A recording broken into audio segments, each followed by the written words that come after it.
Now I'm going to talk about a topic, Islam, the misunderstood religion. Islam, the misunderstood religion. And the first thing I would like to talk about, the first thing I'd like to talk about is Islam itself. What does the word Islam mean? Okay, so the word Islam, you'll often find that people say the word Islam means peace. And it is true in a sense that Islam means peace. In the sense that peace, true peace, which is inner peace. You know, often we think of peace being as the absence of war. But actually this is a very limited and narrow definition of peace, as just the absence of war. Because in fact, in reality, we may not have war, but we still may not have peace. Okay, many societies may not be at war with other countries, but you'll find that those societies themselves are full of internal conflicts. No, peace is a product of Islam, and when we say peace, we mean a deep inner tranquility that is something that for the one who really truly follows Islam, they will experience peace. But actually the word Islam itself means submission. It means submission. Okay, and before the film Fitna, yeah, there was another film which was called, I think, by a Danish filmmaker. He called it Submission. And I think it's pretty obvious. The question I'm going to ask you: what do you think of the word submission in the context of your average Norwegian? Yeah, what do you think? That's positive or negative? Huh? Submission. Do you think that's a positive word or a negative word for your average Norwegian? Huh? Yeah, it's negative, right? If you say Islam means submission, they'll say, yeah, Islam means submission and we have freedom. So I'm not interested in that, thank you very much, right? Because submission, in the context certainly of the Western ideologies, is a very negative concept, okay? But what I really want to talk about, is what does submission mean? What is the reality of submission? And in fact, I would like to point out to you that submission is something that we do all the time in our lives. We are always submitting in our lives throughout our lives. In fact, I would like to lay a challenge down to every freedom-loving person, okay? Because the term freedom really, similarly, if you look at freedom, it doesn't exist. There is no such thing as absolute freedom. No society leaves you absolutely free to do absolutely whatever you like. Is that true or not? It's true. Okay? So, freedom in an absolute sense is something that just does not exist. When a country says we are freedom, we believe in freedom, of course, if you discuss with intelligent people, what they mean is they will say, no, we are more free in this and this and this area than other nations. But that's not how it's sold to you. It's not how it's sold. Because actually you're being sold an idea. And the idea you're being sold is freedom. And everybody likes the idea of being free. Actually, I would say, the ideal is that you could leave everybody absolutely free to do whatever they like, and there's no rules to govern their behavior, and people would just automatically behave in the best way. That would be the ideal, right? Okay? We don't have any laws, we don't have any rules, everyone just behaves in the right way, everyone treats each other in the right way, Yeah? And this would be the ideal situation, right? No government, no control. Okay, but this is unrealistic. There's no historical precedent, really. Maybe some islands, I don't know, somewhere, you know, who have something like that. But human beings, this is not something that we find that human beings have ever been able to accomplish something like that. So all society, all human societies, including this one in which we live, they are trying to strike a balance, right? They're trying to strike a balance between two things. One is individual freedom. One is individual freedom, and the other is limiting that freedom in order to protect society. Because when human beings live together, and we talked about this yesterday, what we need to do as society in order that different people do different jobs and society is able to run and people conform to laws and they obey those laws, what we have to try and do is socialize people. We have to try and get people to buy into an ideal and a concept, a way of living, and according to this, people are given different tasks, people do different duties, people follow laws, and this is the reality. We need those laws, and they limit the restriction, they restrict the freedom of the individual in order to protect the society. And the debate that is always going on in every society, and sometimes it's more obvious than others, how much do we limit the freedom of the individual in order to protect the society? Yeah? Now this is very, very clear in America and Britain, where we have had terrorist attacks. Okay? So Britain and America, they've had terrorist attacks. And this debate, this whole debate has come to the forefront. Because obviously America, especially, you know, used to be very much concerned with, you know, freedom of speech, and many freedoms that people are given. Okay, so American society is concerned with that. But now they have passed a whole series of very, very draconian laws, which is known as the Patriot Act. And these laws, obviously, they restrict the freedoms that people have. So what you have is a statement that's an oxymoron. It's a type of contradiction in terms. In order for us to continue our freedoms, we're going to have to limit your freedom. This is what they say. So in order for us to keep on being free, we have to limit your freedom. And this is the same thing. The debate is in UK. Is that how much can we keep restricting people's freedoms in order to protect our society? Because what happens is we get to a stage where we don't even respect what we consider to be human rights anymore. Because in order to protect ourselves from terrorism or whatever it may be, we have restricted the humans so much that we even now begin to trample upon and restrict their human rights. Okay? But actually, this is the debate that all societies are having all the time. But one thing I want us to realize, whether we are Muslim, Christian, Jew, whether we have a secular outlook, there is something that all of us, I think, have in common. Right? And it's disingenuous for anyone in the press or for politicians, okay, or even to suggest really otherwise. That we all have something in common. The vast majority of us, whoever we are, whatever we are, most of us want to live in a peaceful society and a prosperous society. We are concerned that we want our children to be protected. Okay, we want to be protected. We don't want our goods to be stolen. We don't want our children to be preyed upon. We don't want our women to be raped. Yeah? We don't want people to have psychological problems. Okay? We don't want violence in the streets. We want to be able to live in a society where we can buy, where we can sell, where we can exchange goods, where we can try to live a prosperous, happy life. Now, most human beings, that's what they want. Right? That's what they want.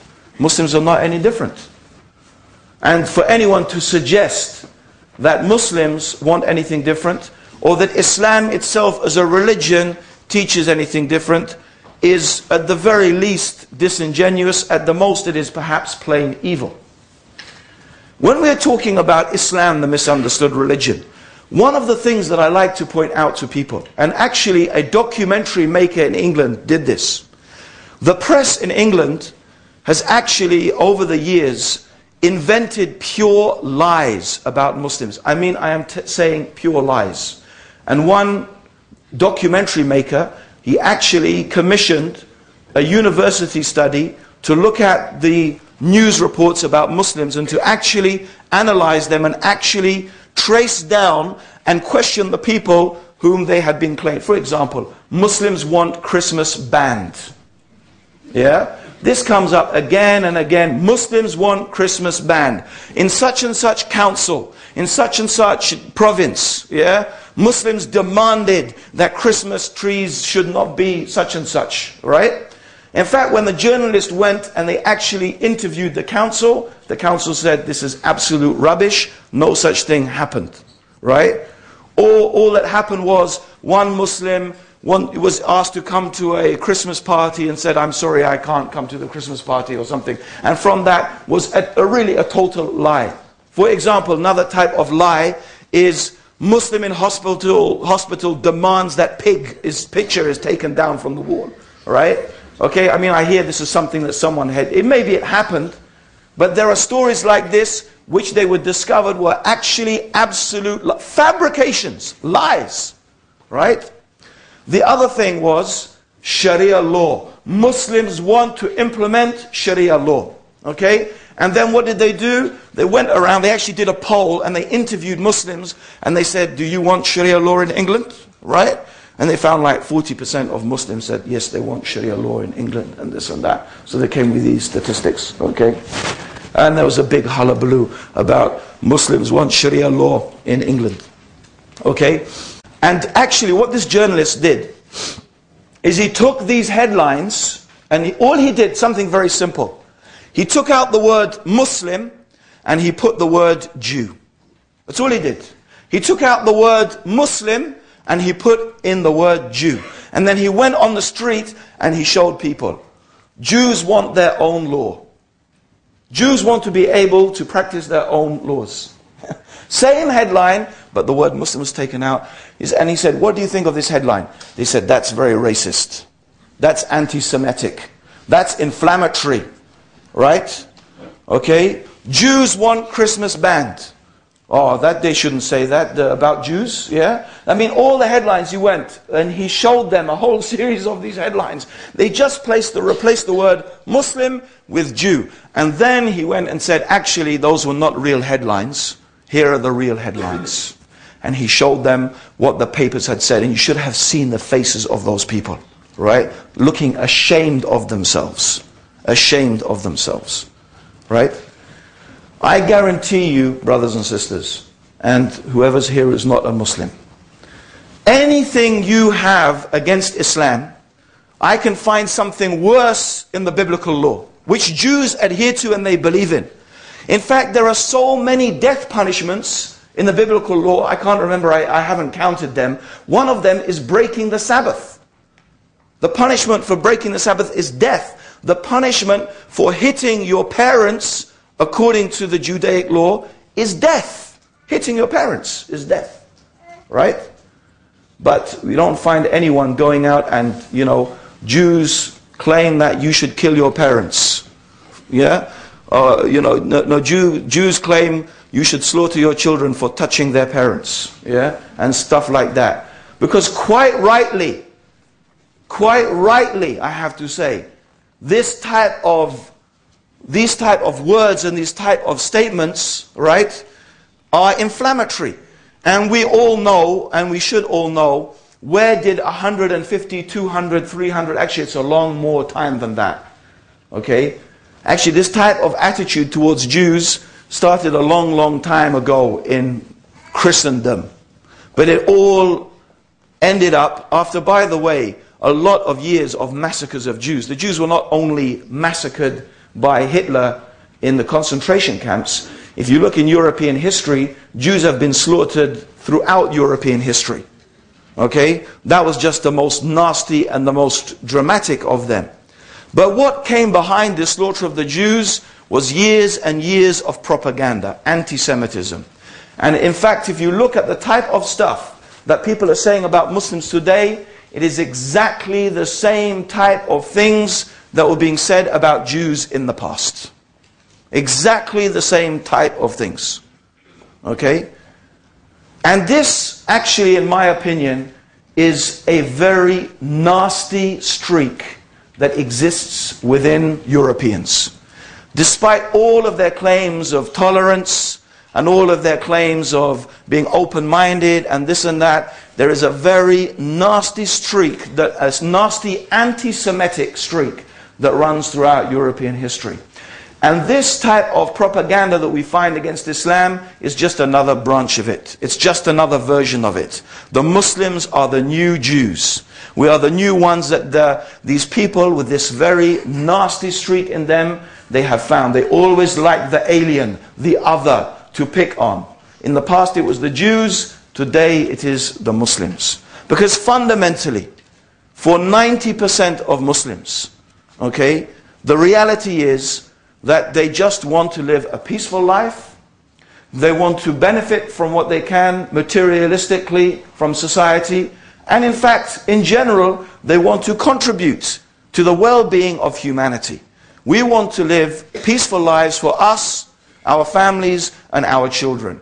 Right? Islam teaches us about how to be a good neighbor, to the extent that the Prophet Muhammad, may Allah's peace and blessings be upon him, he swore by God. He said, Wallahi, by God, he is not a believer. Wallahi, by God, he is not a believer. By God, he is not a believer. The one whose neighbor is not safe from his mischief. And the Prophet did not say as to whether this neighbor was a Muslim or not. It doesn't matter. If you're Muslim, if your neighbor is Muslim or not Muslim, it doesn't matter. You cannot be mischievous and to annoy your neighbor. In fact, it's impossible that you are a person of faith in God and you could treat your neighbor like that. In fact, indeed, the Prophet ﷺ said, he is not a believer who sleeps with his stomach full or her stomach full while her neighbor is hungry. You can't be believing in God and your stomach is full and your neighbor is hungry. In fact, the Prophet said, when you cook, add some more, make some more stew, make the cooking more so you can share it with your neighbors. This is what it's specific instructions in Islam, even to the extent that you should share your food with your neighbors. The Prophet ﷺ, may God's peace and blessings be upon him, himself, in Mecca, he used to live next to, and this is a very famous story, many Muslims today have heard of this story, of course. One of his neighbors was a Jewess. And she regularly used to throw rubbish on the Prophet, or on the path of the Prophet, when the Prophet ﷺ used to walk down the street. Regularly she used to do this. And one day, the Prophet was walking past the street, and what did he notice? No rubbish that day thrown on him. Right? So what did he do? He went back and he knocked on the door.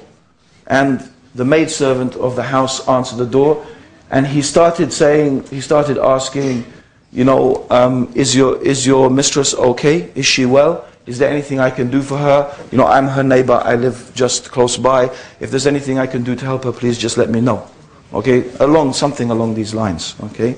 When this woman, she heard about this, she said, Ashhadu an la ilaha illallah wa ashhadu anna Muhammad Rasulullah. I testify there is no God but God, and Muhammad is the messenger of God. Only prophets have character like this. So this is how the Prophet Muhammad treated his neighbor. There was a great scholar of Islam, his name was Sufyan al-Thawri, and next to him used to live a Jew. His neighbor was a Jew. So many people used to come and beg this Jew, let me buy your house. They used to offer him huge amounts of money to buy his house, because they wanted to live as Muslims next to this great scholar. And he kept on refusing. And he said to them, where am I going to be able to find a house and have a neighbor like Sufyan? Where am I going to find a house and I'm going to have a neighbor like Sufyan? This is our religion. Okay? So this is our deen, is that our deen is seeking to create a better society. We all agree, therefore, any sensible person, and the only person I really who think will not agree with this are the extremists on both ends of the spectrum, right? They will be the extremists on both ends of the spectrum. The neo-fascists, right? And the Muslim extremists. But in between that are the ordinary people. So in reality, what are we saying? We are saying, look, we agree upon the same things. The only thing we disagree upon is how do we reach that goal. Here's the goal we want to reach. And we all want to reach the same goal. But we are disagreeing really about the means that we reach that goal. Okay? How much freedom should the individual have? And in what way should we punish those people who transgress those limits? Right? But if you look at it, the argumentation about, oh, you punish people like this and you punish people like that, these are in reality the externalities. You know, these things are not evil in and of themselves. They are really different goals, different means to reach the same goal, the same destination. Now, it may seem to the eyes of people who live in Norway or England or I don't know wherever at the moment, people may say, oh, these laws that you Muslims have, they are very barbaric. Yeah? And I will admit, from the point of view of someone who's brought up in the West, they seem very barbaric. Right? Chopping the hand off the thief, for example. It seems very barbaric. Okay? There's no doubt about that. If you're brought up here, that's how it's going to look. Okay? But what is the objective? The objective is that people will live in a safer society. Similarly, we all agree that stealing is bad, don't we? Right? I don't think anyone's going to disagree that stealing is bad. No one who's had their property stolen and has had things taken from them is going to think that's good. Right? So we're talking about what is the solution to the problem? How do we reach the goal that we want to achieve? We have different opinions about that. Okay? Now you may say the punishment is harsh, but then we can point to examples historically and even in the world today where that punishment is implemented. First of all, very few people receive that punishment, but in spite of that, the society is really, really safe. People can leave their goods, people can leave even their gold, their cars, they leave doors open and people are not harmed.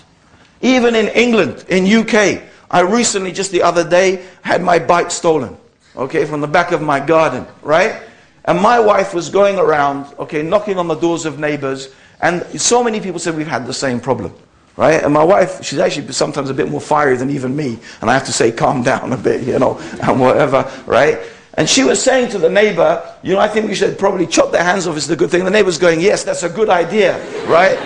I think that's it. And you would be surprised how many people, right, would agree with that, right?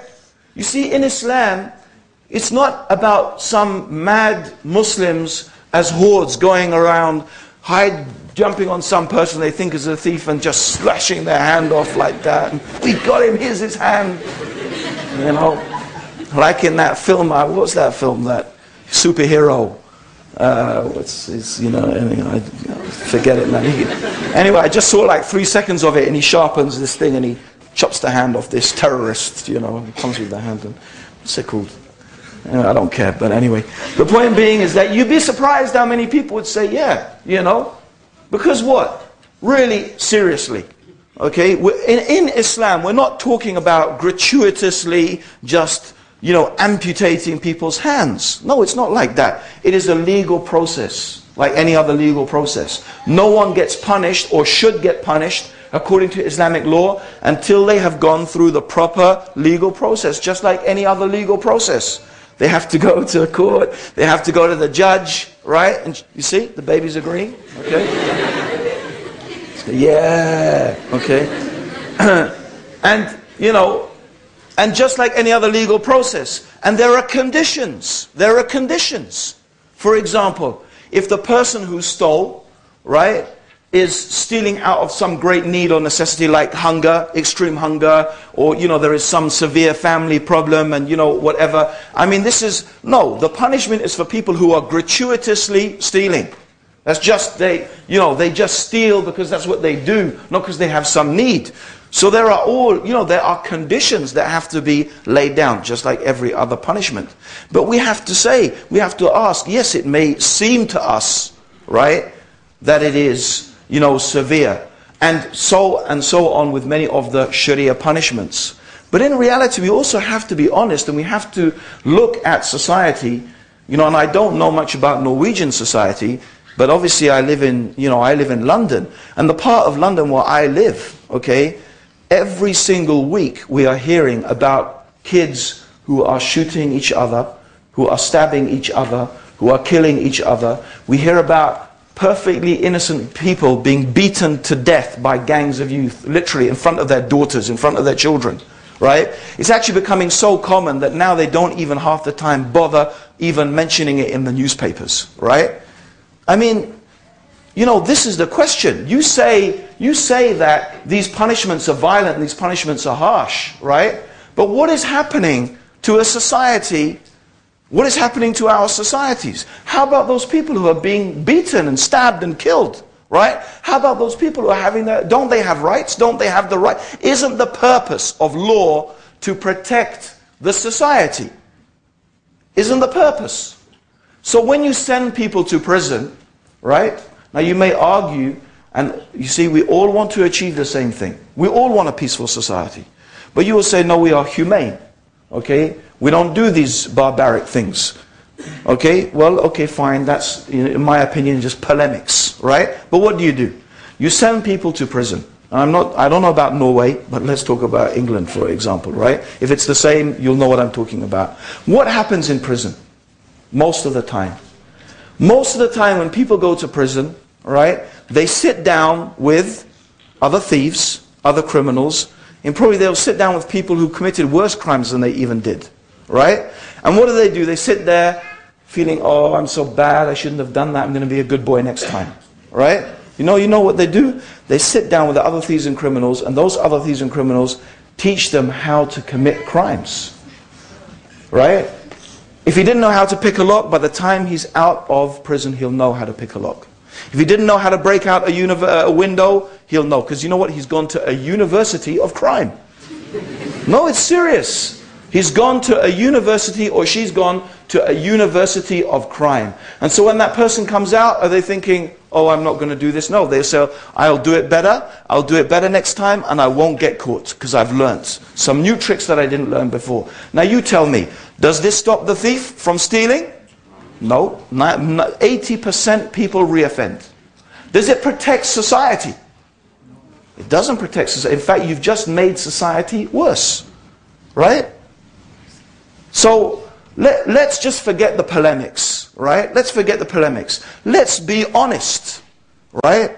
About what is working as a system. Because the whole point of laws is to protect society and to create a peaceful, prosperous society.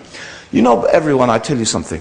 20 years ago, when I became Muslim, I went down to Speaker's Corner in London. Now you can see some of the videos probably of me standing up there, shouting away, right? And I wasn't shouting because I was angry. I'm shouting because it's the only way you get heard in Speaker's Corner, right? And I'm standing there, and one of the things I used to talk about, right, is the evil of interest, right? The evil of interest and the system and the economic system that is based upon interest. And I used to talk about how the whole interest-based system is controlling. It's a new means to control and colonize the third world. And it's very cruel and it's very evil, right? Because they generate this enthusiasm through the propaganda, through the media propaganda, which we talked about yesterday, right? Who do the media support? Obviously, they write what their advertisers want them to write. Okay? Okay, I'm sorry to say, many journalists are nothing more than intellectual prostitutes. Really.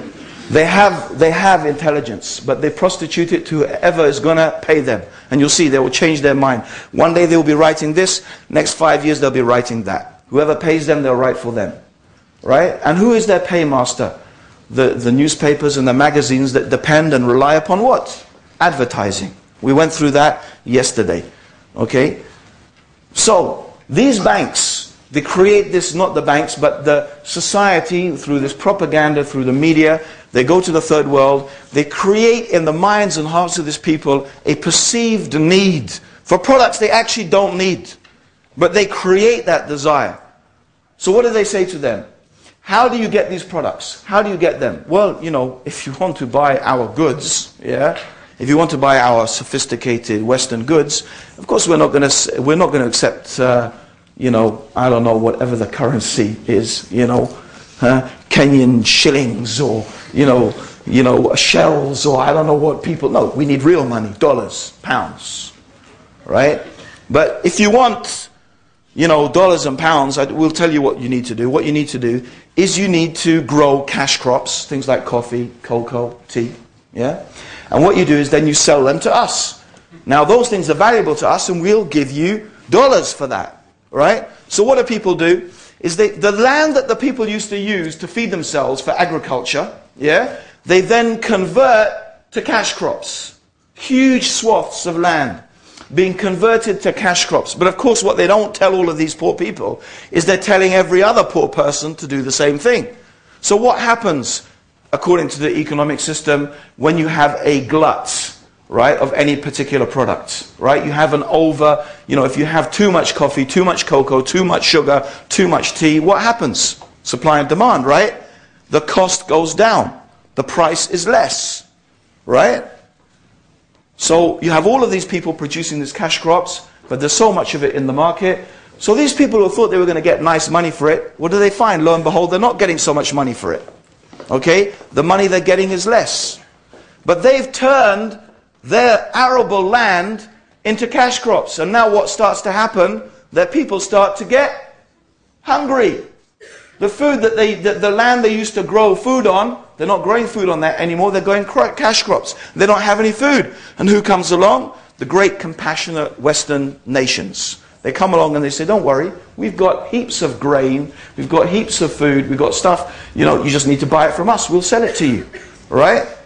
Well, we haven't got any money. Don't worry, we'll lend you some money. Yeah? We'll lend you some money. Right? But what you need to do is you need to make sure that your whole economic system is designed in a way that you can earn dollars and pounds and so on and so forth. So what happens? They get in a vicious circle. They borrow money to feed the people, right? They need to turn more land to produce more cash crops, but the price of that never meets their expectation. Then they need to borrow more money, and then they have the interest on top of that because it's based upon riba, until the state that we have in the third world now, that the interest on the debt is actually more than the debt itself. That is total slavery. That is so much more effective than sending armies, right? I mean, why would I want to send my soldiers over there to get killed? Let's just enslave them with debt, right? And you know what? This is not only happening on an internet, this is happening to you. Your average Norwegian, your average, they don't feel the, well, you know, back in the days when I was trying to say, you know, it's the same for you when you borrow money from the bank. You're becoming a slave. It's like feudalism all over again. You become owned by the bank. The bank becomes like your feudal, and when I was saying that, the people are saying, what are you talking about? Right? What are you going on about? Look at the capitalist interest-based system. It's made the world more prosperous. It's made the world more successful. Look at it. It's dominant. And you know, it's like I was talking into the wind. But you know what? If you say to people today, okay, suddenly now, when people have been hit by the credit crunch, when they've seen that the banks, they are built on air, when they've seen the reality of what Allah said, Yamhaqallahu riba, that Allah will efface riba, Allah, God will, you know, He will make it nothing. And today the world, where did what is it, 750 billion Bush gave to the banks, right? And then now Obama, another 850 billion, right? Where did all that money go? Where did it go? Right? And everyone is suffering. Now you know what? Now when you start talking about the Islamic finance system, that Islam 1,400 years ago had a system of economics that is not based upon interest, that is interest-free, that is based upon business and profit and loss sharing. No, suddenly people now are listening. Suddenly they say, yeah, you people have got something to say. Right? Although, you know what? 20 years ago, we were just talking, and no one was listening.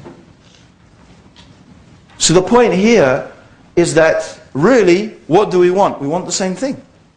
Okay? We want the same thing. We just have different... You see, but as Muslims, we don't believe that we as Muslims have, we're so clever and, we're so advanced and we sat down and we thought these things up for ourselves. Okay? No. The fundamental difference here, the real difference is, we as Muslims believe that what we have is from God.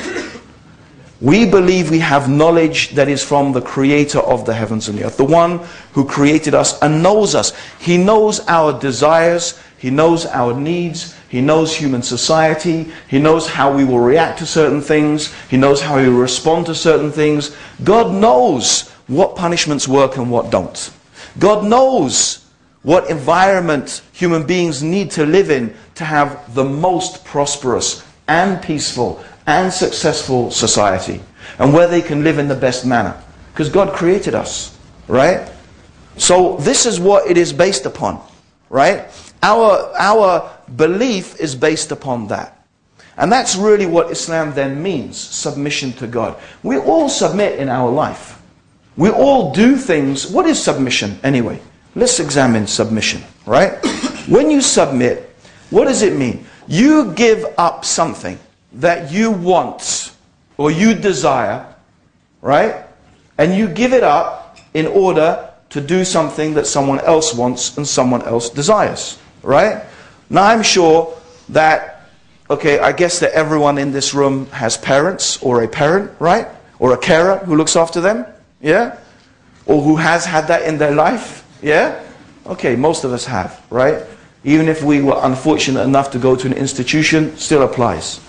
Now, I'm sure everyone would agree. Doesn't it often happen that your mum and dad tell you to do something that you don't want to do? Oh yeah, of course there is, right? Okay? So, when your parents tell you, do this and do that, or don't do this and don't do that, although you really want to do that thing, right? Or you really don't want to do that thing, but you go ahead and do it. Or you go ahead and abstain from it. That's submission.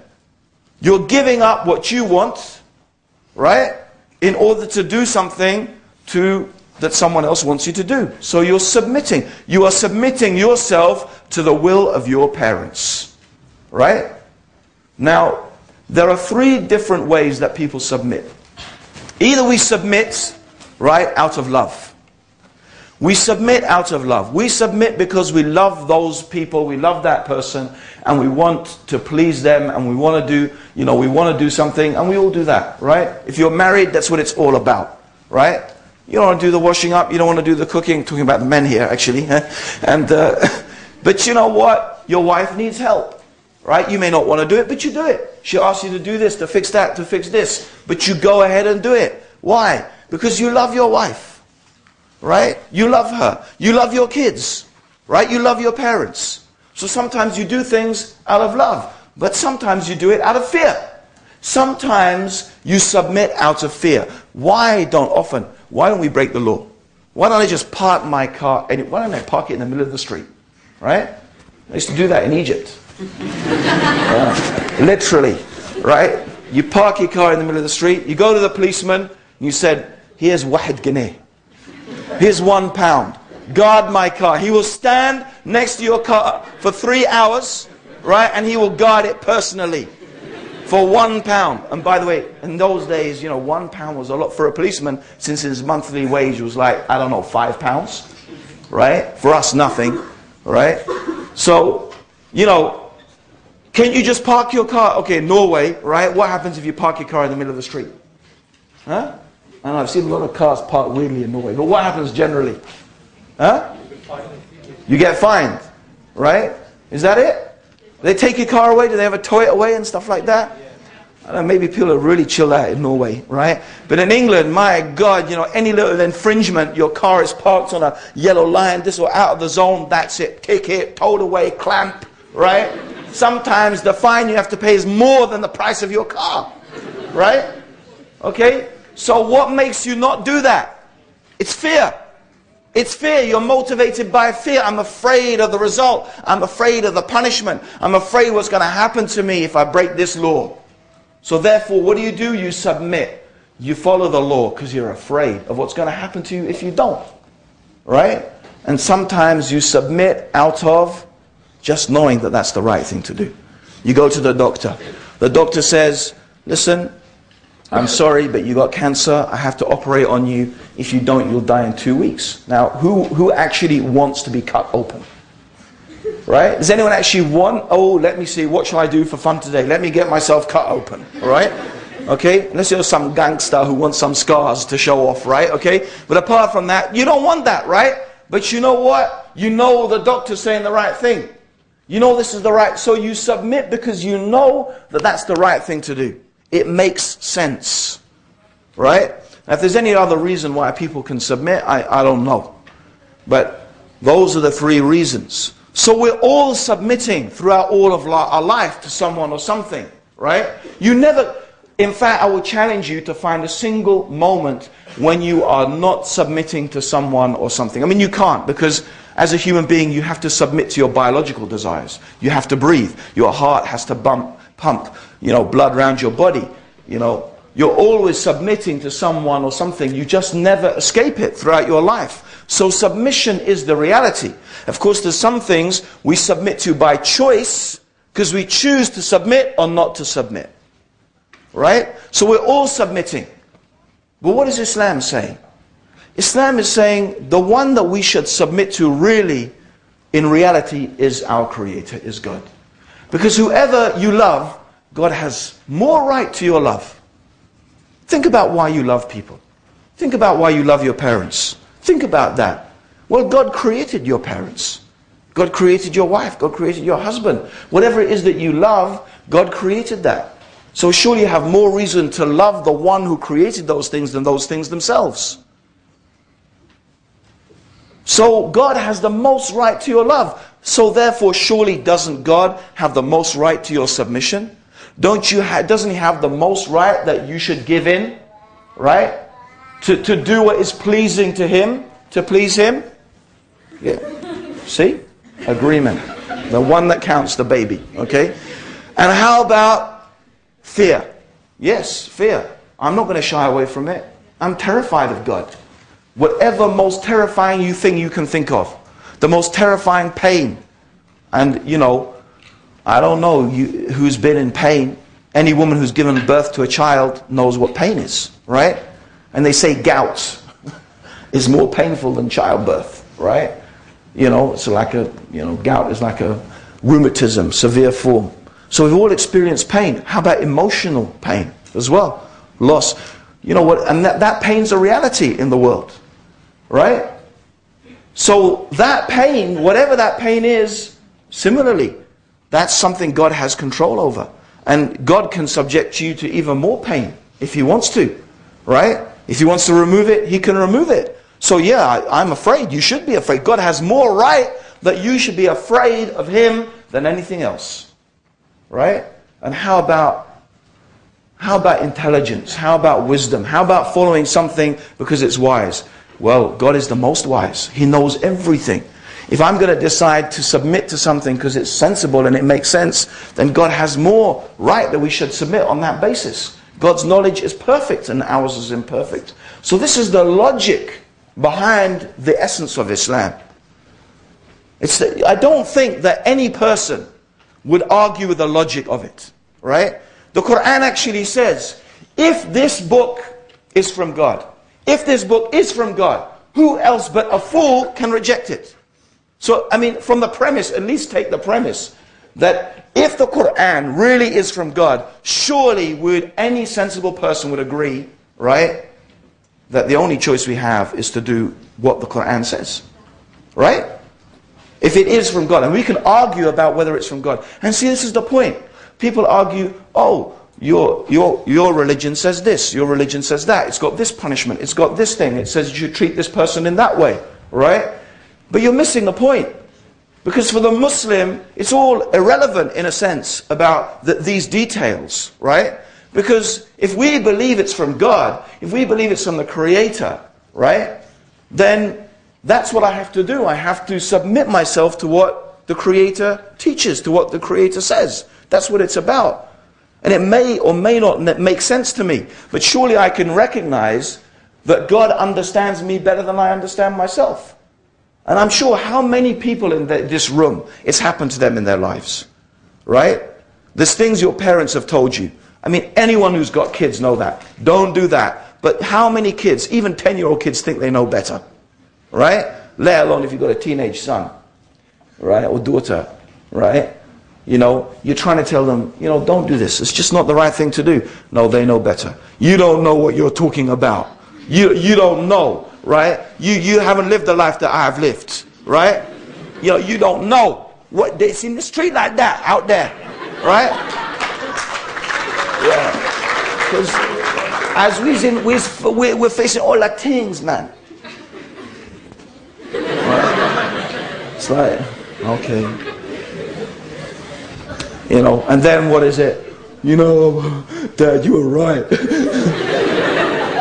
Can you get me a lawyer to get me out of prison now, please? You know? Yeah, you were right. So, I mean, it's all happened to us, right? I think we've all done that. True or not? Right? So if that's true, just between human beings, how about God? Isn't it possible that you might think you know better, right? But in reality, you don't know better. God knows better, right? So our question as Muslims is this irrelevant. You can go on and on about Islam this and Islam that, and your punishment this, and your Quran this and this. Our question really is the Quran from Allah or not? We believe it is. And we think we can prove to you that it is. I mean, when I say prove, we can give you evidence that I don't think any sensible person would reject that evidence. Right? So this is the question. Right? So this is what our religion is based upon. We surrender ourselves to the Creator. We surrender ourselves to God because we believe that that knowledge, that thing that God has given us is from the Creator of the heavens and the earth. You know? And God knows best. God knows best what degree of fear is it that you need. What threat of punishment is the right threat of punishment in order for a person to stop stealing? What threat of punishment do you need in order to stop people committing adultery and fornication? And how bad is that? And what is the impact of that on society? You may think it's nothing, right? You may think that it's nothing. Because some things, and that's another thing you can all experience, sometimes you don't only find out until a long time, even until it's too late. And then you say, oh, if only I had known that in the beginning. Right? You only find out, it's not that everything, right, straight away that you realize, oh, that was the wrong thing to do. No, sometimes you only discover that it was the wrong thing to do after a long time. And this is the thing that God knows the long-term effects. God knows what is going to happen over the long time. Sometimes even we human beings don't live long enough. We don't live long enough to be able to see the effect of something could happen 2 generations ahead, or 3. And our human experience doesn't allow us even to collate that. But God knows that. God knows the effect, right? Years down the line, right? Of allowing this particular thing that is considered a sin. You let people fornicate, you let people, you know, participate in certain acts and so on. But you may think, what's the harm? It is, you know, this and that. But you only sometimes know the harm down the line, when it's too late. I'll give you an example. If you listen to some of my talks about women in Islam, and I gave a talk about this in England just recently. They might put it up on YouTube, so you might catch it. Right? And for those who like a bit more tough speaking from me, you'll find it there. Right? You know, look at this so-called enduring revolution of the Western world, the liberation of women. Okay, no doubt, right, that women in the West previously have been extremely oppressed, right? They weren't allowed property, or when they got married, right? Until today, by the way, most women, they get married, I think, in Norway, they take their husband's name, yeah? They become, you know, Mrs. Svensson, right? Or whatever, right? Okay, and, you know, she wasn't that before, but now she's... That goes back to, right, not long ago when women literally were owned by their husband. When she got married, her property automatically became her husband's property. We forget, right? We forget that. Before, it's not long ago that women had no say in the society, right? They couldn't vote, they couldn't inherit, So they were very restricted. So there's no doubt, in contrast to that, what women experience today in the West is really good. But, you know, I'm talking about, talk about going back to the issue of long-term effects, right? You see, this is the short-term thinking. In the short term, the Western world in general thought that women's liberation is a good thing in the perspective of getting women to work. Why? Because according to their philosophy, a rich society is a successful society, because what? Wealth equals happiness. So the more wealth we have, the more successful we are. Now, what's the point in having half the population staying at home when that half the population could be out working and contributing to the economy and making us richer and therefore making us more successful? So there it starts. No, women, you don't want to stay at home. You need to come, you need to work. Right? Why do you want to stay at home? You're going to be a slave, chained to the sink, slave to your husband, slave to your children, whatever. You know, you beneath that, right? You're beneath that. You need to be liberated. Yeah? You need to come, you need to work, right? Yeah? Earn your own money, spend your own money. Huh? Sounds nice, right? Okay, and the women saying, oh, that's good, you know, right? So what happens? Women start going out to work. Okay, what do we have, right? 20, 30 years on, right? Some economist starts figuring out, oh gosh, we've got a problem. You know what the problem is? Right? The problem is that since women are all working and they've got now so enthusiastic about being liberated, they're not having babies anymore. And what happens to a society where you stop having babies? If no women have babies, what's going to happen to your population? Huh? You're going to die out. Right? You're going to die out. And lo and behold, the Western world, like a light bulb, oh dear, our populations are dying out. It's true. No, it's true. And you know it's true. Right? I've got some real sincere advice for Norwegians. If you're afraid about Muslims taking over, have more babies. Yeah? Plain and simple. Right? But you know what? I tell you the simple truth, they won't do it because they're too addicted now. Right? They're too addicted. But you know what? This is the short-sightedness. You know, I mean, you'd think it was really sensible. Women stop having babies, population dies, oh dear, problem for our country. But no, money, money, money. Let's improve our economy. Right?